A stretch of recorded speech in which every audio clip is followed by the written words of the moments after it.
Bonjour à toutes, bonjour à tous, bienvenue sur Comics Party. Je suis très content de vous retrouver aujourd'hui pour une nouvelle émission estivale de lecture aujourd'hui. Et je vais vous présenter trois comics dont un gros coup de cœur. Il s'agit du Marvel classique de Spider-Man avec Venom et Carnage, qui constituera la majeure partie de l'émission.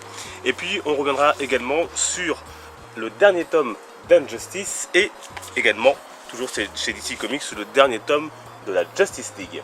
Mais on commence tout de suite par le gros de l'émission. On en a parlé mercredi dans la vidéo sur Spider-Man 1994, retour de l'homme araignée avec le Marvel classique de juillet. Marvel classique, vous savez peut-être, c'est un magazine trimestriel et on a une super couverture avec un effet sur le Spider-Man et sur le Marvel classique. Vous voyez peut-être pas la caméra, mais vous le verrez si vous l'achetez, ce magazine qui coûte 5,90 €. Et comme vous le voyez, on retrouve ici dans cette histoire Venom et Carnage pour notre plus grand plaisir. Et c'est une vraie réussite, un gros coup de cœur, on en parle tout de suite. Venom et Carnage, deux des vilains les plus marquants de l'univers de l'homme araignée. Et pour faire simple, je vous rappelle simplement que Venom est un symbiote extraterrestre qui a fusionné avec le journaliste Eddie Brock, qui veut la mort de Spider-Man, qu'il croit responsable de sa descente aux enfers. Carnage, lui, est le fils de Venom, et il est encore plus violent et sadique que ce dernier. Au scénario de la première histoire en deux parties, on retrouve un certain David Michelin, qui n'est autre que le co-créateur de Venom et Carnage. Dans cette histoire, Venom et Eddie Brock donc traquent Peter dont ils connaissent l'identité. Le combat de titans se finira sur une île déserte où le lecteur a l'impression d'assister à une véritable chasse à l'homme de Venom. Et c'est la force du récit, on est dans la tête d'un Spider-Man traqué, en proie sans cesse à la peur et au doute. Spidey tente de fuir mais se fait sans cesse rattraper par le symbiote et on a peur pour lui, on souffre pour lui. D'autant que les dessins sont d'une telle puissance qu'on ressent les chocs à la lecture, les combats sont à couper le souffle, les planches avec Venom sont juste complètement folles. Dans cette histoire, vous retrouverez aussi Mary Jane Watson, Felicia ou encore Tante May en proie aux mêmes inquiétudes que le lecteur. La troisième histoire est la suite de ce récit et cette fois Spider-Man doit faire face à une menace encore plus énorme que celle de Venom.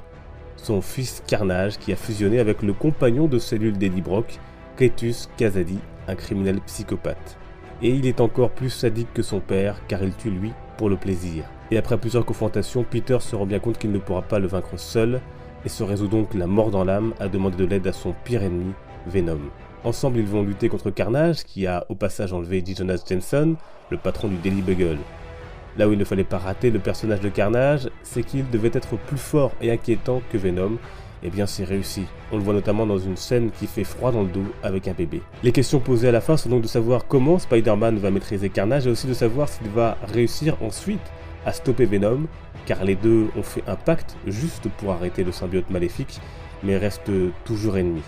En résumé, un classique à lire pour l'intensité du récit et des combats puissants entre Spidey et ses ennemis.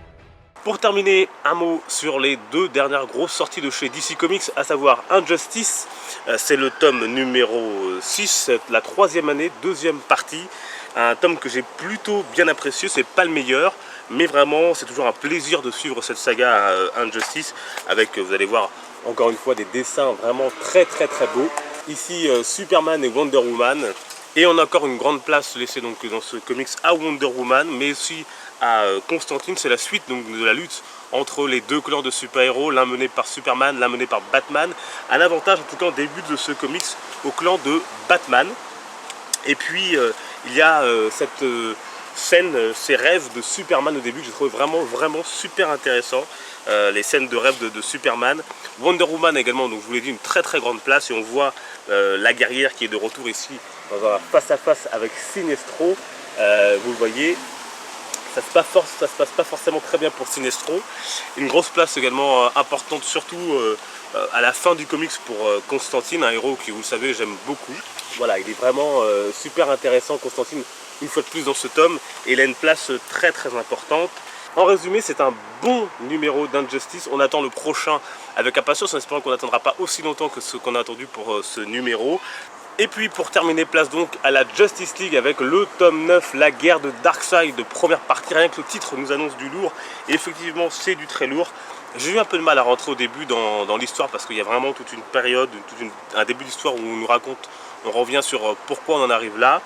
Et une fois qu'on a passé ce passage, c'est vraiment du très lourd. Il y a vraiment des planches que je ne vais pas vous montrer pour pas vous spoiler qui sont juste exceptionnelles.